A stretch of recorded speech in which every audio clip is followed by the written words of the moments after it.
I think it started now. Yes, there we go. I'll also start sharing my screen.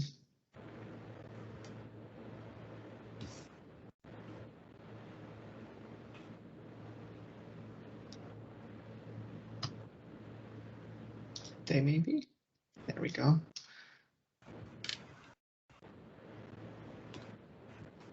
Okay. Ooh. Yeah. Okay. So, do you want to start us off, Anisha? If anyone can't see that, just let me know. Hi everyone. Thank you for inviting me to take up a decent chunk of your day. As Panos said, this is like hopefully this will be like a nice interactive session, and I just want to caveat that I know that the last session you guys had was with Roxana on machine learning, and which I've been told countless number of times was super exciting, super fun. Everyone's still talking about it. I'm not going to lie to you, design research is not as sexy or glamorous as machine learning, but I hope this will be still interesting and a fun session for you guys. But yeah, cameras on if you wouldn't mind. Obviously, this is being recorded, so if you're not comfortable, that's fine. But it is nice to make this feel a bit more friendly and a bit more like a discussion as we go along. So yeah, welcome. Today's session is going to be around design research, and for those, if you don't know what that is, or if you do, hopefully we'll bring everyone up to kind of the same level by the time we're done. And we will be going kind of like from basics. So if this is something you're slightly familiar with, please bear with while we kind of bring everyone up to speed and explain what design research is for those who don't know. Panos, do you want to flick through? Yeah. I guess I did my welcome, but anyway, I'm Anisha. I'm a design researcher at FutureGov. I wasn't always a design researcher. I did live a life before as an engineer, but that didn't last long. One of the things that gets me out of bed every morning is talking to people and understanding how people think, what makes them tick. And unfortunately, learning about engines wasn't giving me that satisfaction. So this is where life has taken me. And yeah, I'm looking forward to going through the session with you guys today. So yeah, thanks Anisha, and a little hi or yasas from myself as well. I'm Panos. I'm not going to bore you with my surname. I work as a digital business analyst at West Northamptonshire Council, but as some of you might know, I didn't actually study anything even remotely close to that. My background is in geography and law and international relations and whatever, but well, here I am now. It was sort of quite like Anisha said, so I was looking for other things to do, but this really piqued my interest, I guess. So yeah, here I am now. This is what I'm doing now. Yeah. And I'll give you a little brief introduction to FutureGov for those of you who aren't familiar with the work that we do. So we are an agency consisting of designers, researchers, consultants, and we work with local and central government essentially to help support their digital transformations. And we call it, bringing services into the 21st century, but ultimately it's to support local authorities and central government teams to kind of think in a design-focused way and think in a citizen-focused way to create public services that are directly line up with the needs of the people and communities that they serve. And I guess that's why design research kind of fits so well into this model of work, because everything that design research is all about people. So hopefully you'll see the impact that you can have by following some design research principles by the end of this. Yeah, so a small agenda for today. What we're going to do. Hopefully we won't, bore you from the first 5 minutes. We aim to do that by the, later 30 minutes usually.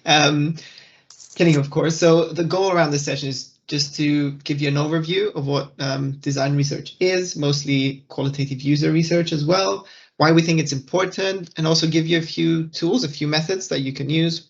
At this point, I'd like to encourage you to also, again, ask questions, get involved in the conversation, because it gets very boring for us to only speak.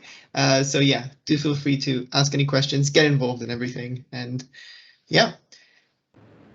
So I guess not very creatively. Our first question is, what is design research? And we'd like your input on that. So I've just dropped a link in the chat.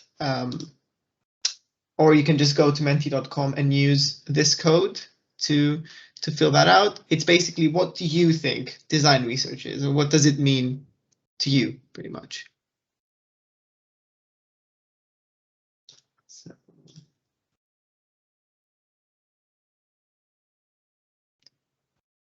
let's see. Has anyone answered? Not yet. Give it another couple of, oh, there we go.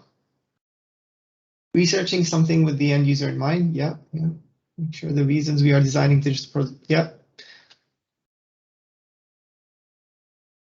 Yeah, some really good answers here. Gonna wait another minute to see if we've got another one.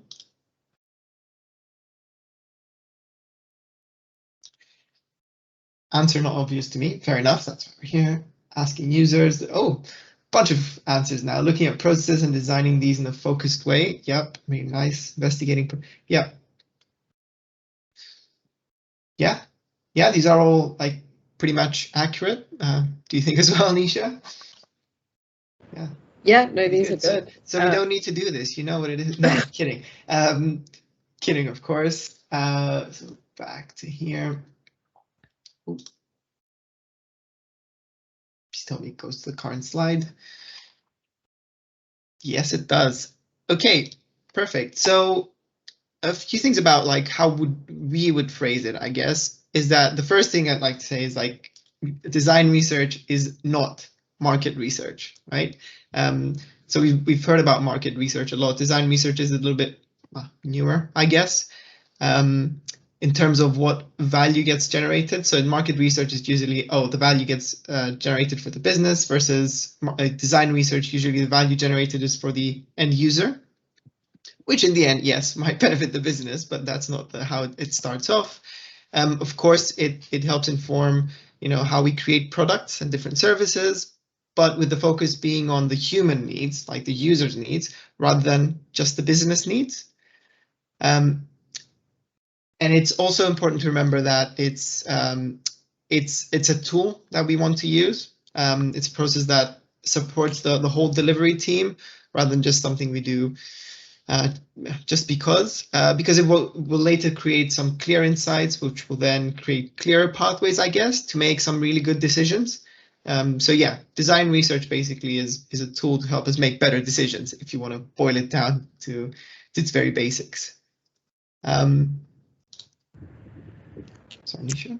So I guess the key thing is that it's all well and good to say, oh yeah, we need to focus on the users and we need to make sure that we've done our due diligence at the beginning of a piece of work. But realistically, if you're trying to look at the value that this can add, why do people think it's important?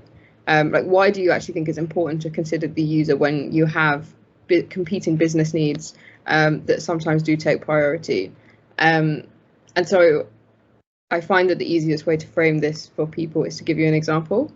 So imagine you're a headphone company, right? So pretend we're Sony, we're designing a new headphone, and you have your profile of a person who is reasonably keen to buy a pair, and you're designing. This is the profile that you have. What information do you feel like this gives you? You feel like you've got quite a decent view of a person, right? You know when they're born, so you know how old they are, you know what country they come from, you know that they're married, successful and wealthy, so you know they'll fit into a brand who will spend a lot of money, fine. 2 kids, love that, could be buying it for their children or their grandchildren at this age, likes dogs. These are quite normal things to understand, and you feel like you can build a mental picture in your head of what this person looks like and maybe what they want. But this is very like surface level information. But imagine this user and who you think they are and the considerations that you would make based on that information to design for that person. But then the reality is that this could mean so many different things. It could be 2 very completely different people. So Panos, do you want to go to the next? So these 2 people fit the category that we've shown criteria for. Both people live incredibly different lifestyles, have incredibly different priorities, and incredibly different needs, even though that their persona that you would typically see is exactly the same for the two of them. So obviously, when you're going down and designing a product or a service for those two people, you cannot use service level persona to do that in an accurate way, because ultimately you're not addressing the needs of the individuals that you're serving. Obviously, like using the example of a headphone it's a very universal product and a lot of people use it. But then if you think about it from your own perspective, from a public service, and you think about the citizens in your locality, you can't use surface level information to design for them, because you need to understand them better. You need to understand them at a more deeper level so that you can design services that are impactful to them, useful to them, and also serve them in the correct way. And in a similar fashion, there's a different type of research, which is observational. So instead of receiving a profile, you'll see a scenario. Are there any thoughts about what's happening in this image? You're welcome to just shout out or put stuff in the chat.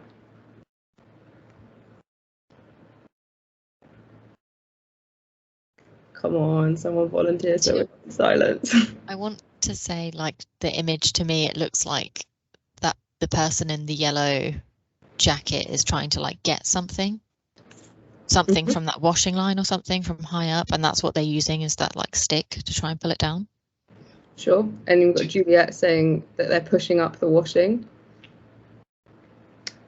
So it's quite easy to look at this picture and say, yeah, you know, as you said, she's got a stick, so you can see that she's using something to help her and pushing some her washing around. But what if there was completely different context to the situation that we don't know, because we've just observed a situation without knowing the full story? She's not interested in her washing at this stage. She's actually shooing a cat who's got up there away from her clean clothes and doesn't want her clean clothes to get attacked, essentially, by this cat. What does that mean for the situation that we've seen? Because if I was looking at that, I'd be like, oh, what they need is to be, you know, they need a new washing system, which means it's not so difficult for them to get it. They don't have to hang it up, or maybe a contraption that helps them bring it down. Whereas actually what they need is something to prevent cats going up there, so they don't need to keep poking up with a stick. So the product becomes incredibly different, even though the scenario that we looked at feels like it could have one solution, and that's because the context wasn't well understood. So these are the kind of different tools that we try and help bring out when we use design research, and it shows itself at different stages. But ultimately, the goal is that we're engaging the right people at all the stages of the design process.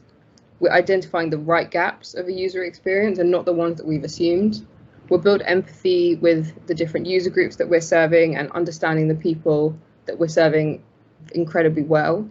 And we experience behaviours firsthand. It's become more challenging, obviously, doing this remotely, but there are still tools that we can go through later that will help us do this. And the ultimate goal is to use all this information to inform user-centered solutions. So what is it, keeping the user at the heart of every product and service? What is it that they ultimately need and want? And how can we create solutions that entirely benefit them? So again, all well and good me telling you all this, but where do you actually start? So I think a lot of people, I hope, are familiar with this process, but I'll run through it. So it's called the double diamond, and it's a very typical design pathway.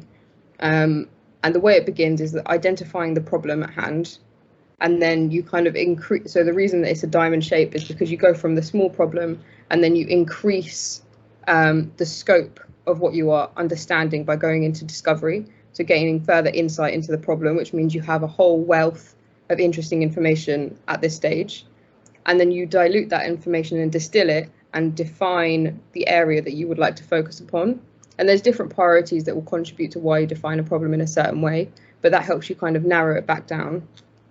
But then obviously that will give you your design brief, but then you need to develop and come up with loads of solutions, loads of different types of ideas, so you can kind of span all the different parts of a problem, and that's where you go broad again.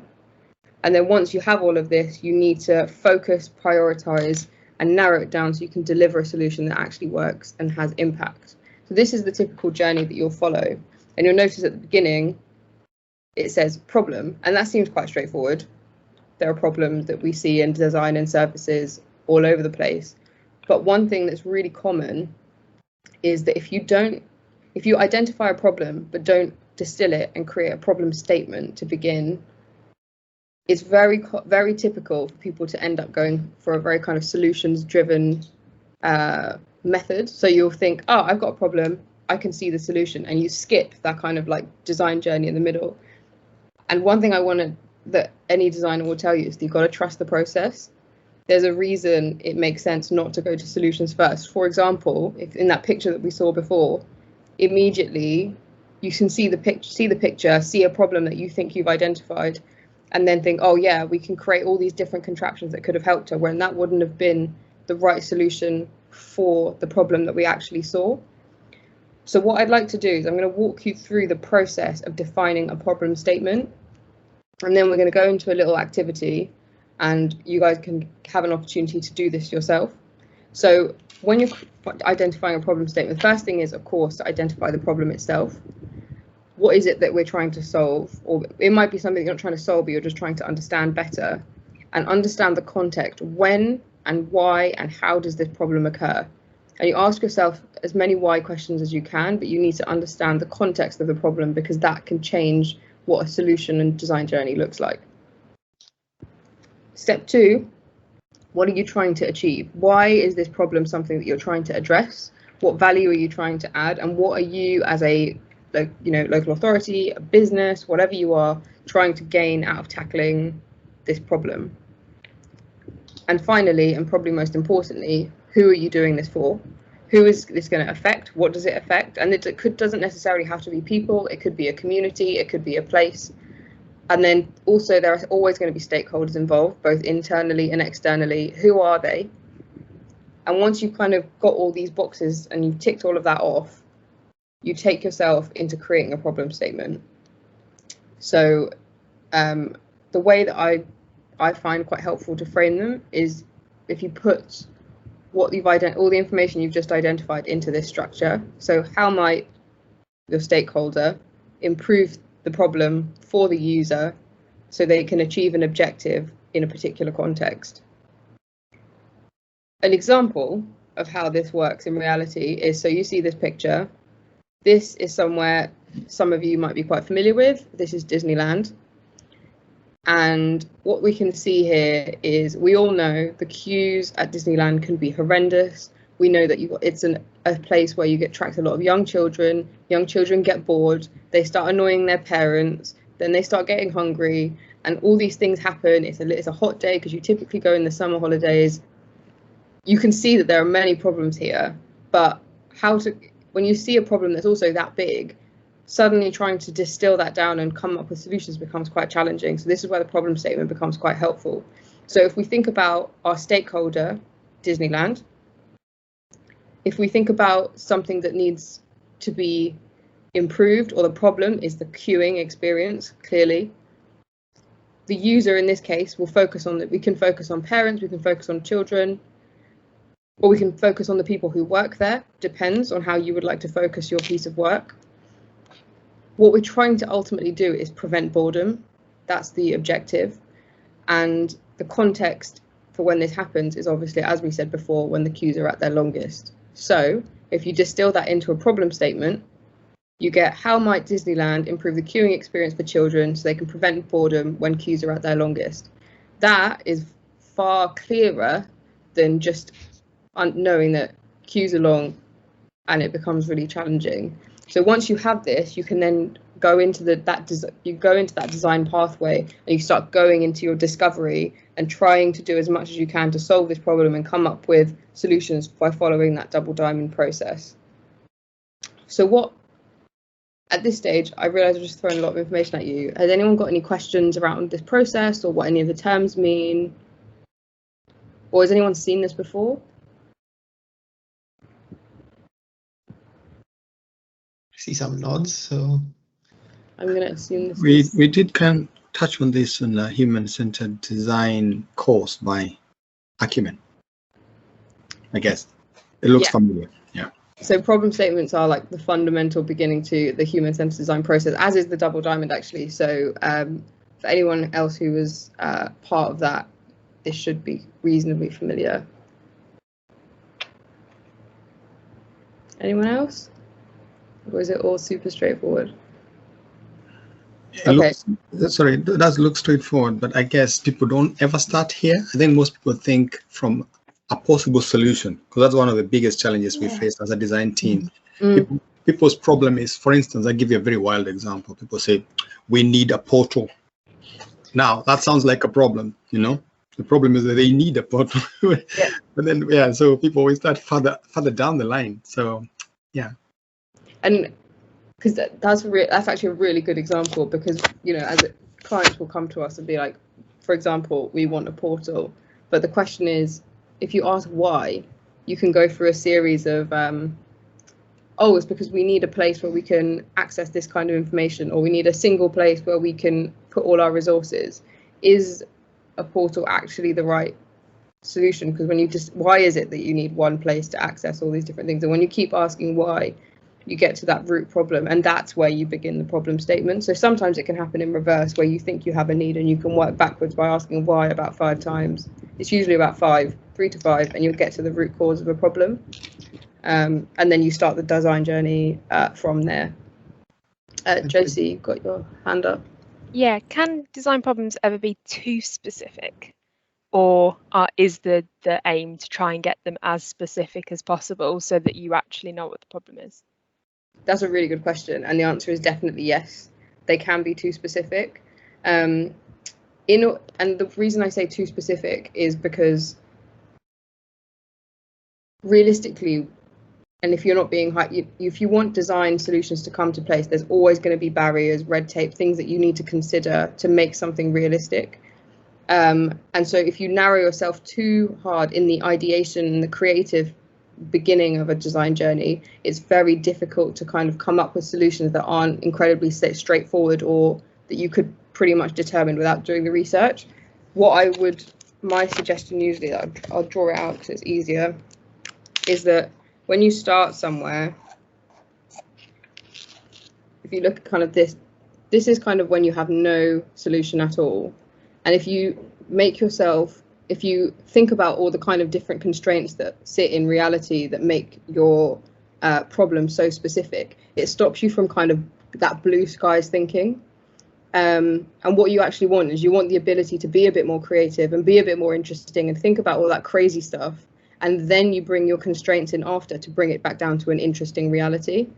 And I find that if you do go too specific, or you do think so much about the realisticness of something too early on, you miss that opportunity to be a bit more interesting, because you can always rein something back in once you've kind of gone through the design process. But if you don't give yourself the opportunity to do that before, then it can be quite challenging to do anything that's slightly out of the box, or, you know, pushes any boundaries. It's much easier said than done. But hopefully when you do create these problem statements, they do allow a degree of vagueness and ambiguity and space, without saying without putting any more constraints in than are on this page. So hopefully by using a method like this, then you avoid too much tunnel vision, and you give yourself the opportunity to be a bit blue sky. Yeah, I think it's kind of an art not to be too specific and not to be too vague and too broad as well. So for the Disneyland example, it's not as vague as, oh, queue times are not good, right? And it's not too specific as in what do we do in that one specific ride when we have this many people doing this thing. So you still allow yourself to explore as many options as you can, but not making it into this huge impossible beast for you to tackle, sort of. Juliet also said, I think the challenge is slowing things down to be able to do the discovery stage when people, service areas in our context, think they have defined the problem. Yeah, that's absolutely true. It's like, just hold on, you know. If someone comes to you with, I want a portal, it's just as Anisha said, just keep asking, like, why and why and why. Yeah, Juliet? Yeah, I was just going to say, I think it's really, I think this, you're you know, this bit really is a bit of a light bulb in a way, that you've got to spend enough time just thinking completely out of the box before you narrow yourself down. I think otherwise you have got a bit of a danger there. But it's quite difficult to do when you're really aware of all of your risk constraints and they're staring you in the face. it's quite difficult to sort of set yourself outside of that, I think. I think you probably need a lot of practice and need some coaching as well. So it is a challenge, I guess, yeah, because everyone you meet will have a possible solution in mind, and they'll have predefined a problem, quote unquote problem, but it's disguised as a problem, but it's a suggested solution. Mm-hmm. Yeah, this is why it's so exciting though as well, because we live in a space where, you know, this is usually the things we get approached with, right? It's like, I need this full stop. So it's a really great opportunity for us to go back and say, right, but have you considered these things? Or let's take a step back and look at these things, you know? And it's a really good opportunity for us to change the way we work and just upskill everyone around us. So I think one thing also is the reason that, as you say, that ability to kind of slow down and really think about the root cause problem at the beginning is quite challenging, is because you are up against a lot of kind of time and business constraints. You do have solutions and problems that already kind of exist, or there's some really kind of easy pathways, but it's about seeing the long-term value as well, is that if you do take a bit of kind of slow time early on, what extra value could you add that you may have missed if you don't go through that stage? And it's a very difficult thing to define for your internal teams and for any stakeholder. That level of buy-in is, I think, most design researchers will say that that's their kind of biggest challenge. And particularly so, that point I made before about coming from an engineering background, engineers are very kind of problem solution driven and very kind of logical and pragmatic about how they take on a problem. And for myself, it was a huge challenge shifting my mindset from, well, of course we can just solve this, to let's be vague, let's be exploratory, and let's really kind of dig deeper into the root of a problem. But it definitely can happen. It just as you said, it takes a little bit of support, a little bit of training, and a lot of using these kind of tools to help switch the way people think. And we can talk further after the session if you want to talk about, and we have got some kind of extra tools and assets at the end of the deck, but we can talk more if you want any more support on that, because I find it's generally incredibly helpful. But yeah, a toolkit of different things is valuable at this stage. Yeah, Gavin, yeah. Yeah, I was going to say, so what's quite interesting is that diagram you drew. So that's also showing how far do you go for a solution, because what do you term as optimum? So, for example, the 2 space flights that were done recently, you could say Branson achieved it because he went to a certain height. Bezos went further, but they both achieved the same thing. They both got the view of the Earth. So which one do you term as the perfect solution? They're the same thing, but one's gone further, still achieving the same thing. The way I would suggest that is, what was their initial objective? Was it to go furthest, or was it just to see Earth? And I think if the one who achieved their objective and they both can in different ways have achieved their solution, but also one of the famous troubles of designers is knowing when to stop. Because that final part of the double diamond process, you can iterate that over and over again, and it's something we pride ourselves on, in the sense that we get to the end and we always test, and then if there needs further work, we will keep going, and it's a bit of a cycle. But there is a point where you have to remember to look back at the original objective that you put within the problem statement and think, are you satisfied that your solution achieves that? Because we can iterate till the cows come home, but there's got to be a point where you stop. So that continuous reflection of the objective is when you realize that you're truly satisfied with what you've done, and does it satisfy your user in the same way, and all the stakeholders that you identified in the way that you identified at the beginning. And so I'm sure to Richard Branson and Jeff Bezos, it will mean different things to them because their objectives would have been different, but for at the very beginning, and it's which one of those actually achieved that will be the ones who I think have the best solution.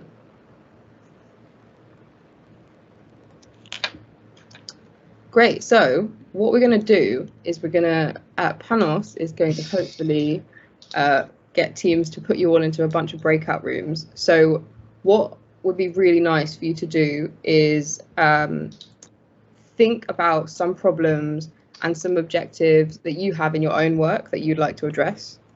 It could be for an internal service, it could be for something citizen focused, whatever it may be.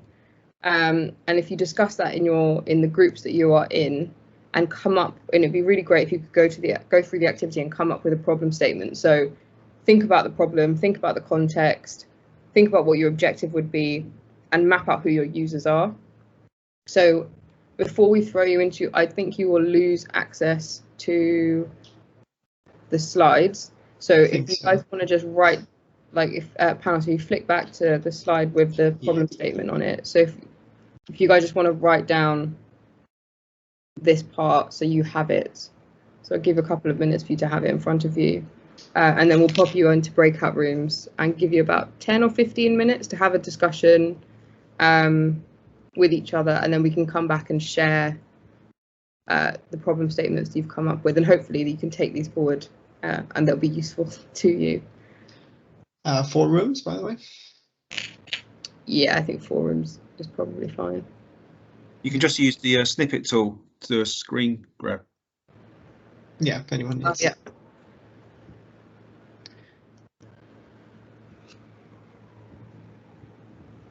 Okay, so I'm going to attempt to create breakout rooms again. Just joined us. Good. Okay, so how was that for everyone? Stressful, Panos, for me. Yeah. I don't blame you. I think it was more who he was working with rather than the task at hand, though. 100%. I was gonna say, yeah. That was also refreshing. Okay, I think everyone's back, right? I think so. I'm still waiting for the food. Where is it? Yeah, you might want to take lunch out of the title of this, because there's definitely food. So I hope you all enjoyed that and it wasn't too stressful, as some of you might have found. What would be really great is if we could go round the rooms and if people could share their problem statement. I'm happy to volunteer my one to go first, just so no one feels the pressure to be the first person. So I was working with Lucy. And Lucy, did you write it down, or would you like me to? I think I can sort of remember it. Yeah. But yeah, I tried to like address an issue that I think we'd sort of like partly resolved within. So like my team is the web and digital team. So yeah, I tried to readdress, I'd say, the issue that we had when we changed over to one team, but working across North and West. So mine was, how might the web team improve document sharing for the web team and transformation team so that they can kind of have like a consistent approach, but also make collaboration easier when I guess like completing things like the Move and Improve project, just because, yeah, we've not quite cracked that yet in terms of the fact that we're working on 2 different tenants. So like North staff can't see what's in the West web team inbox and then vice versa. And then on top of that, it's quite difficult to like document share. And I think, I don't know, I'm kind of like saying on behalf of myself, but whether this applies to everyone in the web team, but like sharing documents to people in the North, a lot of the time I'm finding I'm having to like email it over, which then means that any amendments you have to kind of remember to then send that round again, or store it somewhere like something like Trello where you can then assign everyone access. But it would be better if there was like a system that everyone could access, and we know it's secure like Teams. It would be good if there was like a Teams that both North and West could access without having to need to log in each time or something. Brilliant, thank you for sharing that. And I think this is also an interesting one because though some parts of this have been considered and potentially resolved already, framing the problem in this way has led, well, I think it sounded like led to Lucy having a few kind of moments of like, oh yeah, we could do this, or think about it, the problem in a different way, because this is realistically where the start of a project or a piece of design or research begins, and that should kind of spark a lot of kind of interesting thoughts right at the beginning and help you go into that discovery phase. So thanks, Lucy, for letting me make you share first. Does anyone else want to talk about what their group did? I know that Richard wants to share. Yep, I'm happy to go next. So this was a real life one. Yesterday, I went to a meeting at Nuston Hall, which is like an adult learning residential facility, and they want to put their course bookings online. But their problem is that they've got a course booking system, but they also, because they're residential, people have to book rooms at the same time, and the course booking system doesn't do that.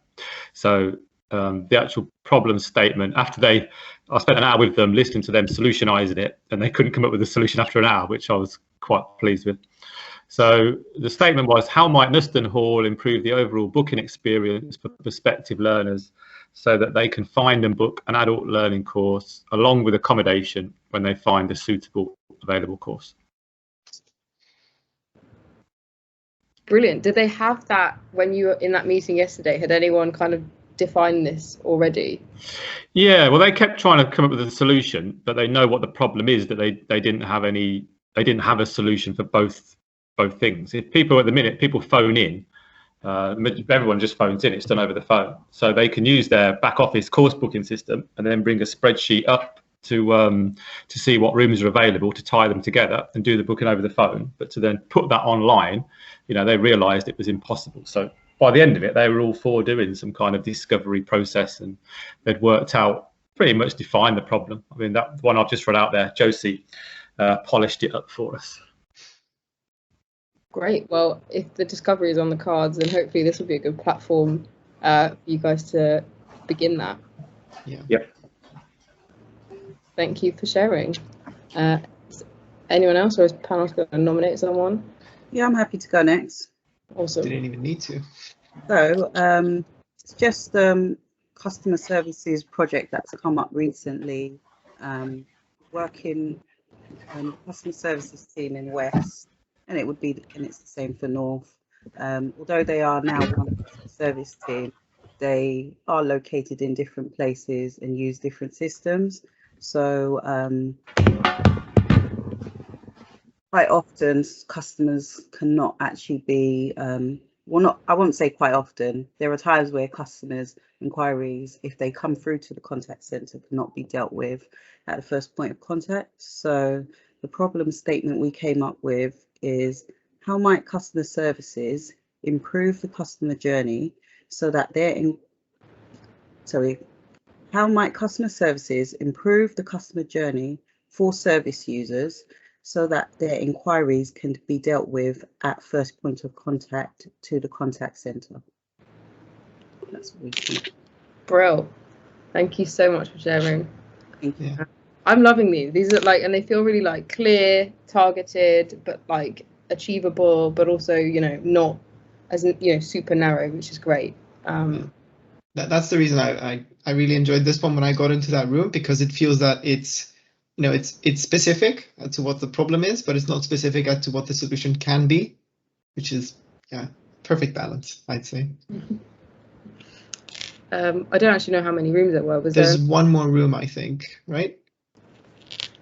Is any room not shared? David, Juliet, yeah, that was mine. So we had so I work in the web and digital team, working on the Move and Improve projects at the moment. And ours was, how might the project team improve resourcing for content designers so they can concentrate on designing content when there's competing demand from lots of different service areas. So the issue being around to go to the level of detail that we'd want to with the amount of content that we've got. You have to spend quite a lot of time doing it, but working across sort of 15 or 16 service areas at the moment, and just trying to find creative ways of getting that time and changing ways of working, I guess. So you've got the bigger picture about getting more people in to help with different things, making other processes more efficient so that you free up time for yourself to concentrate on a particular area of your work. But then also, being more creative in and changing processes that like how you're used to working. So not checking emails and not checking Slack, and making it clear that potentially that's what you're doing, so that you've got particular areas that you're concentrating on, setting expectations about when the work might be done. So yeah, it was helpful to sort of think about that and take the time to think about it, because obviously part of the issue of that problem is that you find yourself come into things like this and then thinking, oh, I could be doing something else, but then it is helpful in the longer term to have that time out to think about possible solutions. Sorry, but did you define that did you condense that into a statement? Yeah, that was what I led with. How might the project team improve resourcing for content designers so they can concentrate on designing content when the context is that there's competing demand from lots of different service areas? Yeah. Gavin, I think, also mentioned, seems to be a theme of narrowing down all the systems we use. Do you mean across like all the statements we just said, Gavin, or just this one? Yeah, from basically Gifty saying about the phone calls we get, trying to narrow it down to what area, East, Wellingborough, South Northants, they want contact with. You got Lucy asking about downloads, trying to go across 2 organisations. So yeah, various. Lawrence, you're on mute though. I've just noticed quite interestingly that majority of us are still very human. We are driven by self-interest. We are thinking about our problems. And actually, it would have been more interesting to think of the people's problems, the people we serve, because all these things is like working so that we can serve the people. But I'm sure that if we solve our own problems, we can solve their problems. Like happy waiters make happy diners. I like that phrase. I've never heard of it before. I made it up. Sorry. Okay. Happy waiters make happy diners. Nice. Someone's gonna have to get you that on a T-shirt for Secret Santa this year, I believe. Yeah. And yeah. So on what Gavin said around like there being a theme around everything, that maybe because of a few reasons. One, well, we all work within the same context. So there might be a little bit of an echo chamber happening as well, and like, oh, this is the only problem, not the only, but this is the problem we have, kind of thing. But the other thing is that a potential solution we might find for something can also, if tweaked and if applied better, can also apply to other problems as well sometimes. So it's good to understand what the problems are when we start off with. Yeah. Does anyone else want to say anything about the whole process maybe, or should we just move on?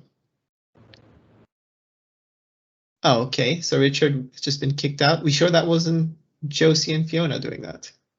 No? Okay. Not guilty. Okay. Should we move on then? Mm-hmm.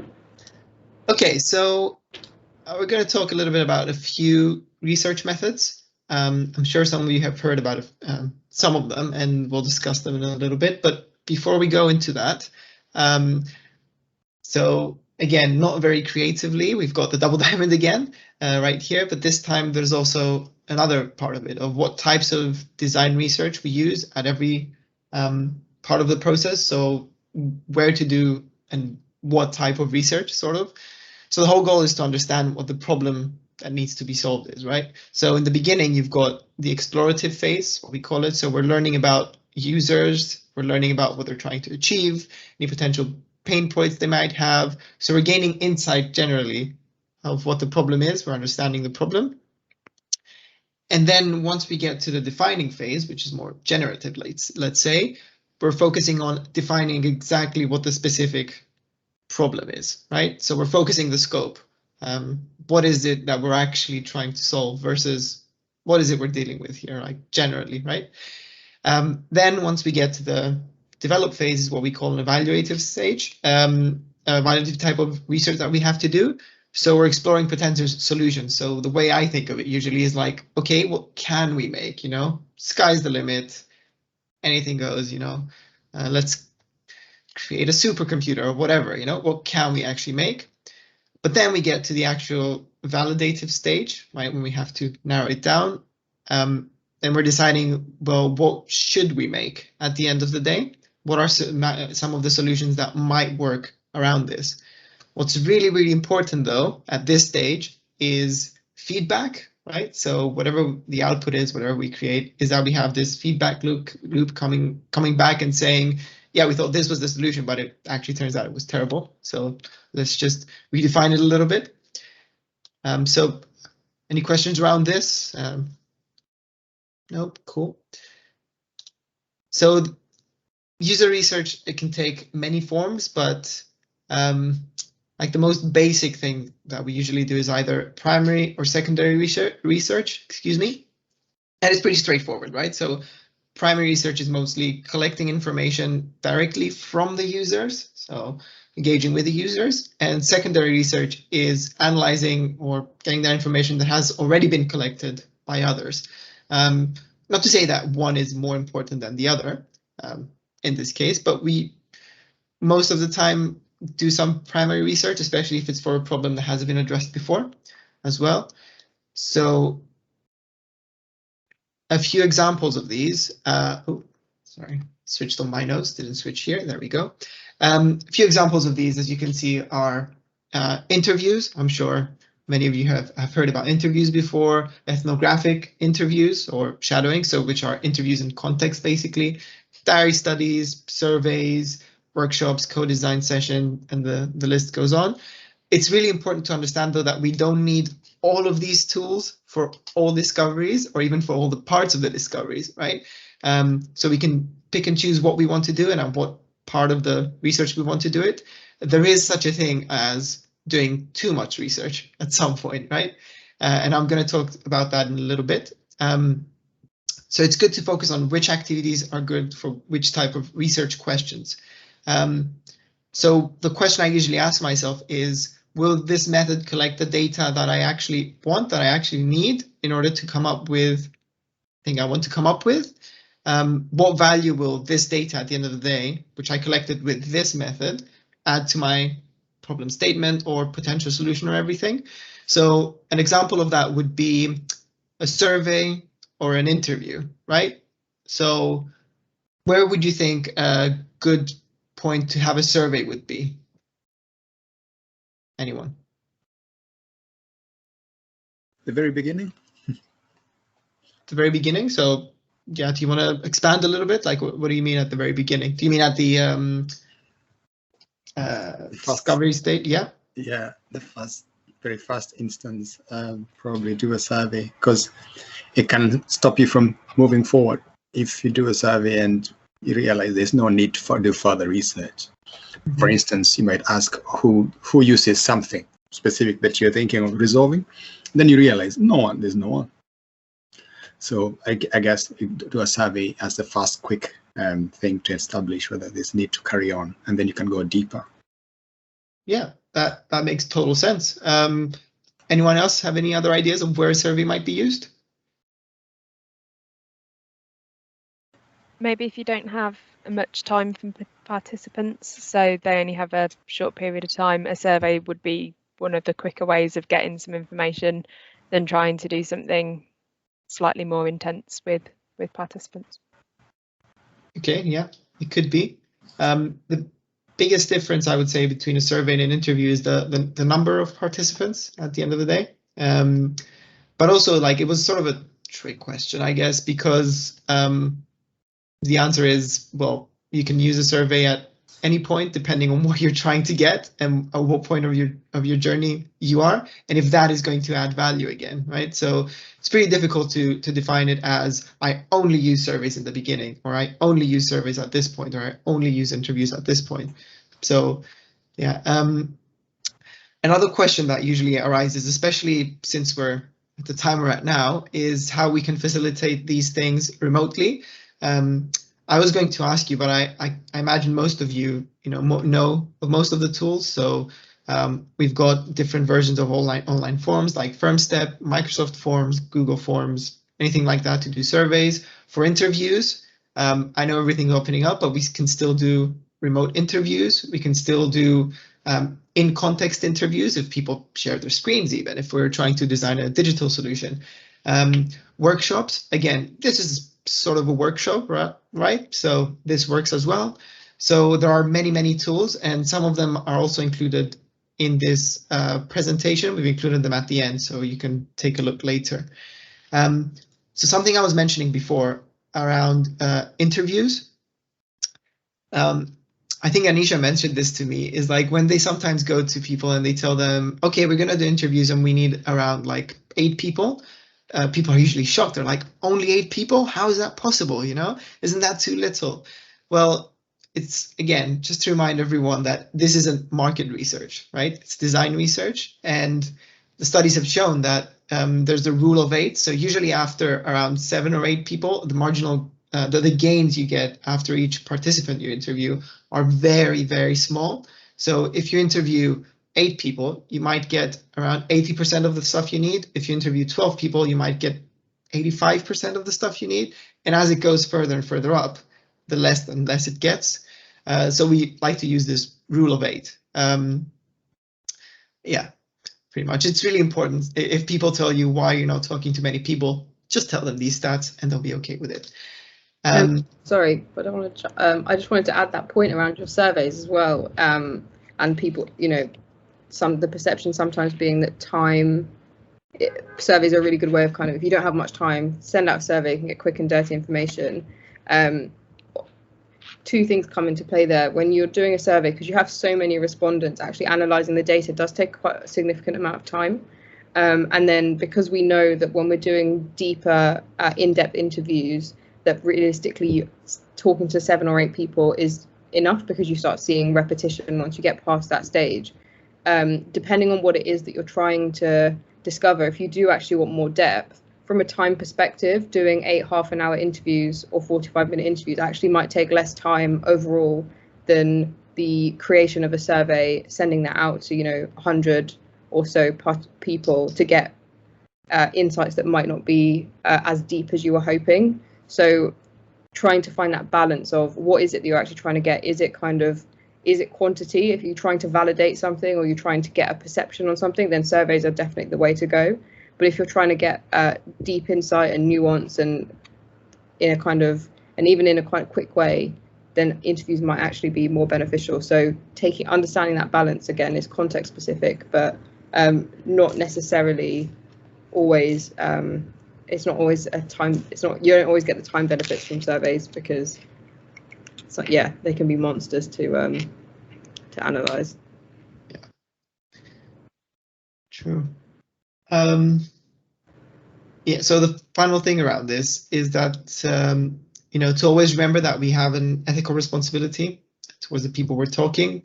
You know, we have to think about how we treat them before, during, and after the research. So it has to do with context as well, like where we conduct the research, who is present during this research as well. So are we talking to them alone? Is there someone else with us on the same call or in the street where we're talking to them? What questions we're asking, so we must be very mindful of that. And at the end, of course, is how we represent what they've said. That's also quite an important statement, because they've told us that, and if we represent it in a different way, or if we skew what they say, then that's not a good way of doing research.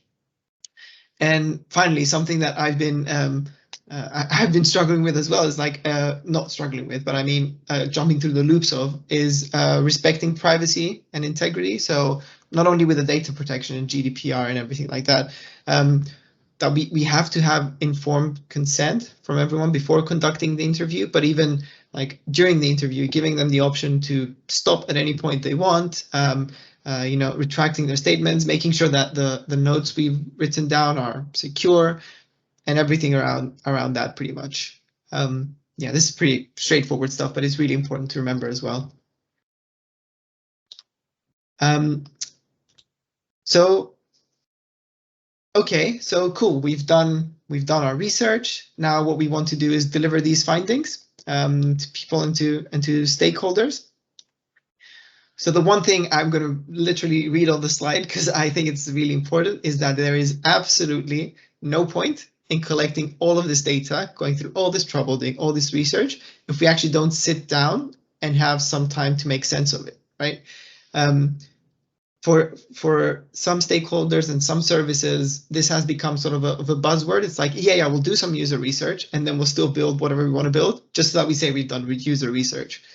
That's pointless, right? So the reason we do this is that we can sit down, understand what we've come up with, and gain some insights out of that. The other important thing is to also involve everyone who was a part of this research, because they might have an understanding or a few insights that didn't occur to you or the other 3 people that you were working with, or 2 people or one person. And also to include someone external, because sometimes when we're too deep into something, we happen to lose context or to lose the understanding of what we are. So if someone from the outside comes and starts asking questions, you can understand what you have understood a little bit better, if that makes sense. And it's also important to get challenged on what your insights might be. Having mentioned insights, it's also pretty good to understand that we're not only looking for observations. So observations do give birth to insights, but that's not really what we're looking at here. It's not only going to say, oh, this lady has a stick and is poking her clothes or doing something at her clothes, right? It's like, why is this lady holding a stick and poking at her clothes? That's what we're trying to understand, and that's an insight. They should be a little bit more, as it says there, provocative and enable action rather than just stating what people do. So yeah, spend time synthesizing and coming up with these insights. The other part, which again is very, very important, is that, okay, good, we've done this, we've done our synthesis session, we've got our insights. Now what? Well, we need to communicate our findings to people. So narrative has, throughout like the whole of human history, been hugely important. It's something that human beings really respond well to. You can look at like religion, you can look at stories, you can look at movies, you can even look at music, right? When they do have narrative, when they do have start, middle, ending, something that comes out of it, that's what people can follow quite well. And that also includes stakeholders, right? You have to understand the stakeholders you're talking to, what narrative are they going to respond to really well? So what is their bottom line? And then talk to them on that level and give them a whole narrative of, these are the insights we found, this is how the solution gets informed by that, etc. And the last part is that we want every single one of our outputs to be research-led rather than solution-led, I guess, from beforehand. I know that the slide says don't assume what the most appropriate output should look like before you begin your research. I would just change this to don't assume, period, like throughout the whole process, I would say. And something else that I've told a lot of people, I guess, on this call when we've worked together is like, be comfortable with being uncomfortable, right? This process has a lot of ambiguity built into it. So at parts you're going to feel uncomfortable, you're going to feel that you don't know what's going on, that there's too many things happening, but that doesn't matter. That is part of the process. It's all going to make sense in the end if we actually follow the process. And yeah, it's also really, really good to understand, oh, we were at this point before starting this whole process, and we're here after doing all this process, and see the change into actually what our assumptions may have been versus what the actual truth is, to actually get buy-in from people as well, and for everything to be research-led, pretty much. And I guess with that, it's just a thank you from me and Anisha, and we'd like to leave some time for any questions you may have, or any comments or anything. Just to let you know as well, this slide deck, we're going to send it over to everyone. There's also a lot of resources. I'm just going to skip through them quickly, right? Some myth busting here. There's a few blog posts, a few books, a few websites around here, a few roles, some tips. So there's a bunch of stuff on here that you can use as your own resources. I don't know if that translated well in the presenting because I was skipping through it pretty quickly. Hope it did, but yeah. So any questions for anyone?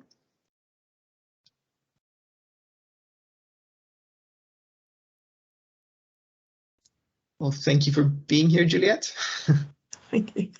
Sorry, yeah, I just have to go now, but thank you very much. It's a really, really interesting, and I hope we can share this because I think it really sort of builds on a lot of the discussions we've been having recently. So thank you very much. Yeah, thanks for being here. And I totally agree with what Juliet said. I think it's a new way of working in the council. I think we need to, get as many people as we can working on this, and we can lead this, right? So now we're all experts in design research, so we can actually lead some of our projects this way.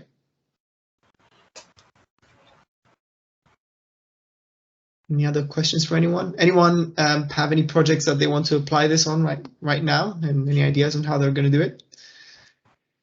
I think all of us from the breakout rooms, mostly, apart from Richard's team, each of the smaller groups thought of their own processes. That was my not surprise, like, because I was thinking about recycling and school application, but we were thinking about our own processes, which is quite really good. It's awesome. Yeah. Mm-hmm. It's something that I think gives a lot of food for thought. You find people are really quiet because there's a lot to absorb. Panos, we don't normally wake up and think like this. We think about the work we are doing, but design thinking and research is quite crucial, and is one of those things that we theoretically know but practically forget. So we get busy doing things. So I think this is going to be really powerful for all of us to always have at the back of the mind and to consider and to trust the process. That's for me, my takeaway, to trust the process. Yeah, very true. You know how I usually hate the fluffy stuff, but yeah, trust the process.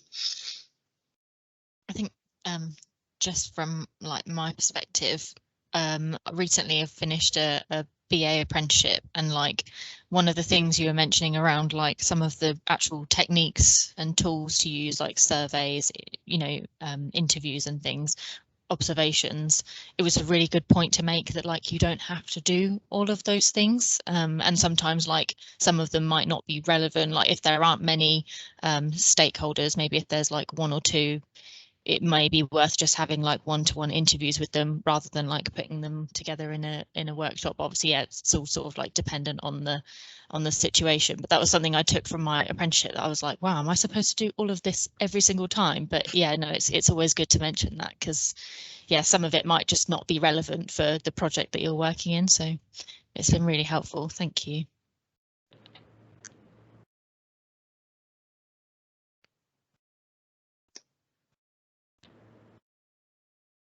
Great.